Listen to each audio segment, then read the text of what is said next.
विज्ञान और तकनीक की जब भी बात आती है, कई सवाल भी साथ लाती है कि वैश्विक परिदृश्य में भारत विज्ञान और तकनीक के क्षेत्र में दुनिया में किस पायदान पर खड़ा है। क्या भारत तेजी से इस क्षेत्र में ग्रोथ कर रहा है?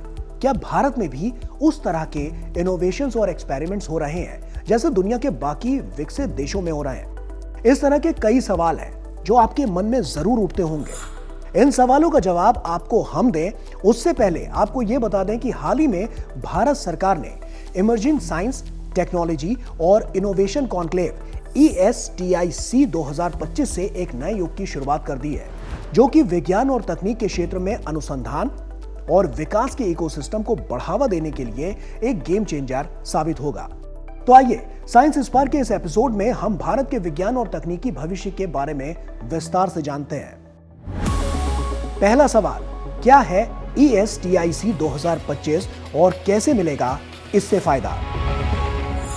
इमर्जिंग साइंस, टेक्नोलॉजी और इनोवेशन कॉन्क्लेव यानी ESTIC 2025 भारत में टेक्नोलॉजी और रिसर्च को बढ़ावा देने के लिए सरकार का एक बड़ा कदम है। इसे आप विज्ञान का महामंथन मान सकते हैं, जहां देश के बड़े बड़े वैज्ञानिक, उद्योगपति और नीति निर्माता मिलकर भविष्य की टेक्नोलॉजी पर चर्चा करते हैं। इसका सबसे बड़ा फायदा 1 लाख करोड़ रुपए के RDI अनुसंधान, विकास एवं नवाचार योजना कोष के रूप में इसे मिला है। यह पैसा खासकर प्राइवेट कंपनियों और स्टार्टअप्स को रिसर्च करने, नई खोजें करने और स्वदेशी टेक्नोलॉजी जैसे AI, ग्रीन एनर्जी और सेमीकंडक्टर बनाने के लिए दिया गया है। इस पहल से भारत टेक्नोलॉजी के क्षेत्र में आत्मनिर्भर बनेगा, रोजगार के नए मौके पैदा होंगे और खेती, स्वास्थ्य और शिक्षा जैसे क्षेत्रों में आम आदमी को सस्ती और बेहतर सुविधाएं मिलेंगी। ये ESIC 2025 भारत को ग्लोबल टेक लीडर बनाने की दिशा में एक महत्वपूर्ण कदम है। दूसरा सवाल, कैसे बनेगा Bharat global tech leader? Global tech leader बनने की कड़ी में भारत इस वक्त साइंस एंड टेक्नोलॉजी में तेजी से अपनी मजबूती दुनिया भर में दिखा रहा है। आर्टिफिशियल इंटेलिजेंस और मशीन लर्निंग की बात करें तो AI का उपयोग खेती में फसल की भविष्यवाणी से लेकर हेल्थ केयर में बीमारियों का जल्दी पता लगाने और गवर्नेंस में बेहतर फैसले लेने के लिए किया जा रहा है। क्वांटम कंप्यूटिंग के तहत स्वदेशी क्वांटम प्रोसेसर और रिसर्च लैब विकसित किए गए हैं, जो डेटा इंक्रिप्शन और दवा खोजने के तरीके में क्रांति लाएगा। 6G और सैटेलाइट इंटरनेट से हाई स्पीड कम्युनिकेशन को सभी के लिए संभव बनाने के लिए दूर दराज के इलाकों को जोड़ने के लिए 6G नेटवर्क और सैटेलाइट आधारित इंटरनेट का सफल परीक्षण हो रहा है। इसके अलावा space technology, air taxi, new transportation technology, green hydrogen और रिन्यूएबल एनर्जी, सेमीकंडक्टर और chip manufacturing, personalised medicine, vaccine development, cyber security और ब्लॉकचेन, एग्रीकल्चर टेक्नोलॉजी समेत एनर्जी, एनवायरनमेंट और क्लाइमेट को लेकर इनकी लेटेस्ट टेक्नोलॉजी पर जो काम किए गए हैं और किए जा रहे हैं, उनसे भारत विज्ञान और तकनीक में तेजी से ग्लोबल टेक लीडर की भूमिका को सही मायनों में साबित कर रहा है। अगला सवाल, भारत की टेक्नोलॉजी क्रांति में ड्राइव की क्या भूमिका है?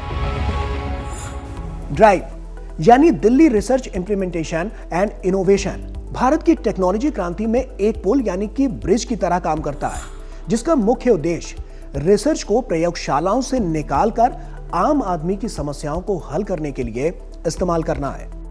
यह एक साइंस एंड टेक्नोलॉजी क्लस्टर है जो शैक्षणिक संस्थानों, उद्योगों और सरकारी निकायों को एक साथ लाता है।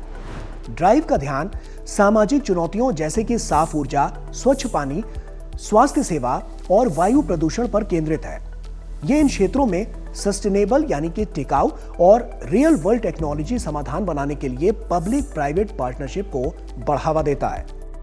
संक्षेप में कहें तो ड्राइव ये सुनिश्चित करता है कि भारत में हो रहे इनोवेशन यानी नई खोजें केवल वैज्ञानिक प्रगति तक ना हो, बल्कि वे सीधे नागरिकों के जीवन की गुणवत्ता सुधारें और देश के सामाजिक आर्थिक विकास को बढ़ावा दें। इस तरह की तमाम पहलों से भारत ने यह स्पष्ट कर दिया है कि उसका भविष्य विज्ञान और तकनीक की नींव पर टिका है। AI, क्वांटम कंप्यूटिंग और ग्रीन एनर्जी में हो रहे क्रांतिकारी बदलाव ने न केवल देश की आर्थिक शक्ति को वो बढ़ा रहे हैं, बल्कि हर नागरिक के जीवन को बेहतर बनाने का काम भी कर रहे हैं। ये उपलब्धियां दर्शाती हैं कि भारत अब सिर्फ टेक्नोलॉजी का ही उपभोग करता नहीं, बल्कि एक आत्मनिर्भर और वैश्विक इनोवेटर बनने के लिए पूरी तरह से तैयार है, जो आने वाली पीढ़ियों के लिए एक स्मार्ट, सुरक्षित और समृद्ध भविष्य का निर्माण कर रहा है। तो इसी के साथ साइंस स्पार्क में इतना ही। फिर होगी आपसे मुलाकात कुछ और इंटरेस्टिंग टॉपिक्स के साथ। तब तक के लिए दीजिए अनुमति। नमस्कार।